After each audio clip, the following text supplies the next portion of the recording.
In the early 1800s, ships left the freezing port of Boston carrying tons of pure lake ice. They crossed two oceans, sailed over 22,000 kilometers, and arrived in the sweltering heat of Calcutta, with the ice still frozen. Remember, there was no electricity, no artificial refrigeration. By every law of physics and logic, it shouldn't have worked. In fact, almost everyone thought the man behind the idea was completely insane. But one American businessman refused to listen. This is the incredible, forgotten story of how ice from frozen lakes of USA changed everyday life half a world away in India, and the bizarre historical thread that unexpectedly connects two philosophers worlds apart, Henry David Thoreau and Swami Vivekananda. Let's dive in. Today, ice is so ordinary we don't even think about it. It's just something that drops out of a refrigerator door. But in early 19th century India, ice was practically magic. If you wanted something cold in the blistering heat of Calcutta, your options were miserable. You either relied on hoogly ice, thin dirty layers of ice skimmed from crude clay pits during the coldest winter nights, which at best was a slush, or you paid an absolute fortune to have chunks of ice hauled thousands of kilometers down from the peaks of the Himalayas. For the average person, reliable ice simply did not exist. To solve this crisis, you'd think someone would look to the mountains or invent a machine. But surprisingly, the solution wasn't in India at all. It was halfway across the planet, back in the USA. Enter Frederic Tudor. While the rest of Boston cursed the brutal New England winters, Tudor stared at the frozen lakes and saw a literal gold mine. His business plan sounded completely unhinged. He wanted to cut giant blocks of ice out of frozen ponds, pack them onto wooden sailing ships, and sell them to wealthy people living in tropical countries like India. The town mocked him. Investors laughed him out of their offices. And logically, the critics were right. Who in their right mind would believe that a block of ice could survive a 4-month voyage through the hottest oceans on Earth, crossing the equator not just once, but twice? But Tudor was stubborn, and he refused to back down. The secret to his impossible dream came down to a cheap, completely ignored byproduct of the lumber industry: sawdust. Tudor realized that tightly packed sawdust creates millions of tiny trapped air pockets.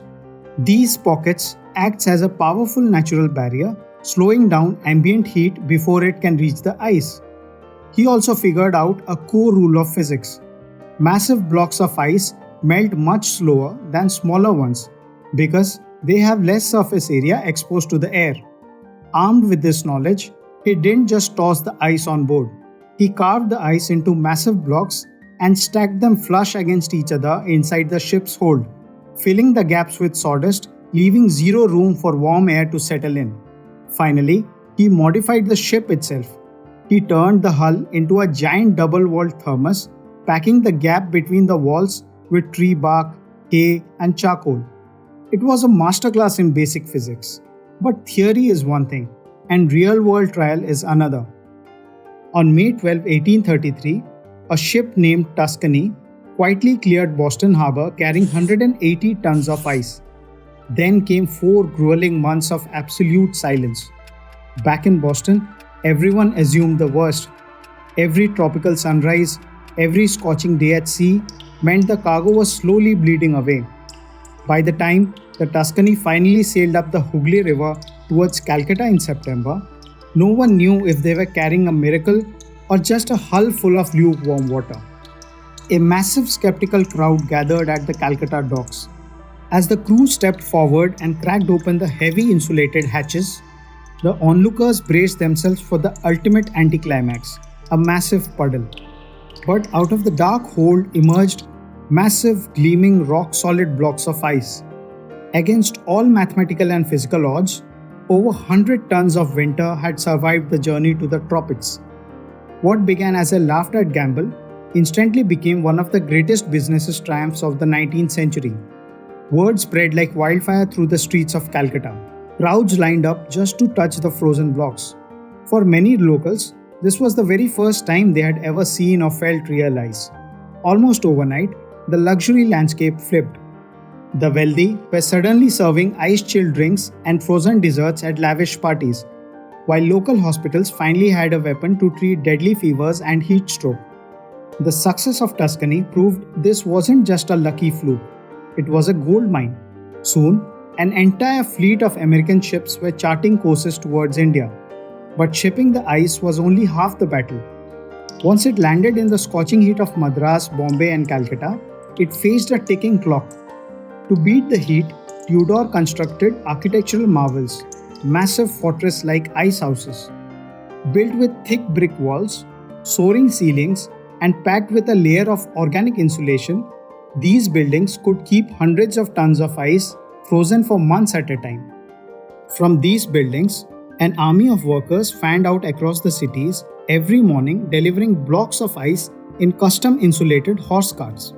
Without a single watt of electricity or a single mechanical refrigerator, Tudor had built the world's very first global storage network. So, how much money can you actually make by selling frozen lake water to a tropical country? Between the 1833 launch and the mid 1850s, Calcutta became Frederic Tudor's absolute most profitable market on earth. The trade yielded an estimated $220,000 in pure profit just from that single city.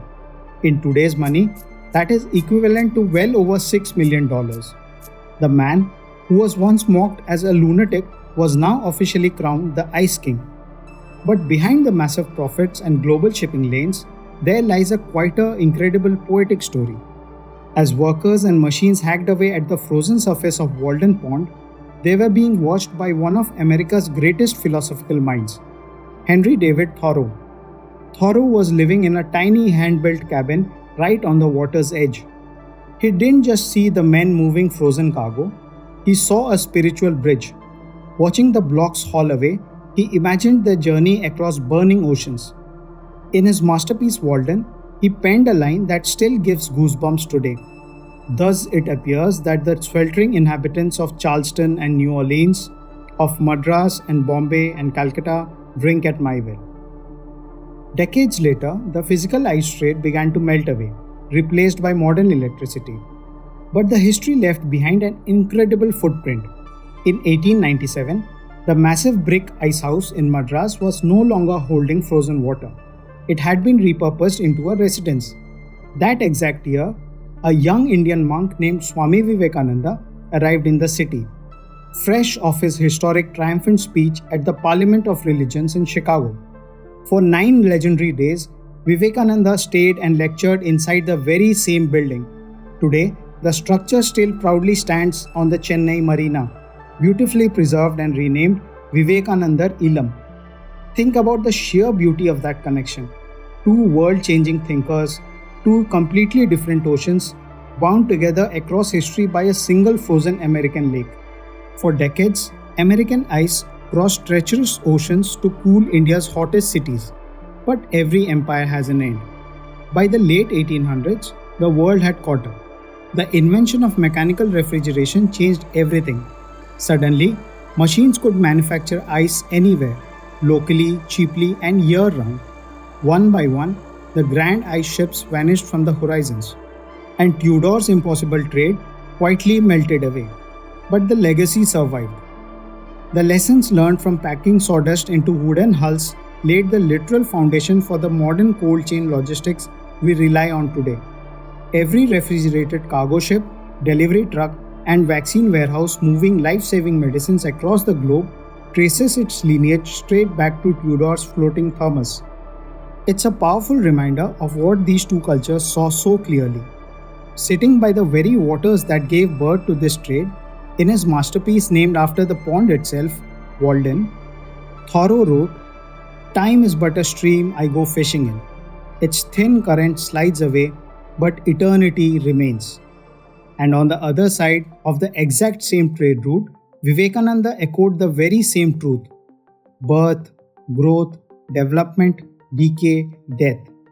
This is the sequence in all nature. The difference is only in time. The ice melted, the ships disappeared, the trade became a footnote in history books. But the bold ideas it sparked of global trade, masterclass insulation, and connecting humanity across impossible distances, those never melted away. Thanks for watching. If you enjoyed this journey through history, hit that subscribe button and we'll see you in the next video.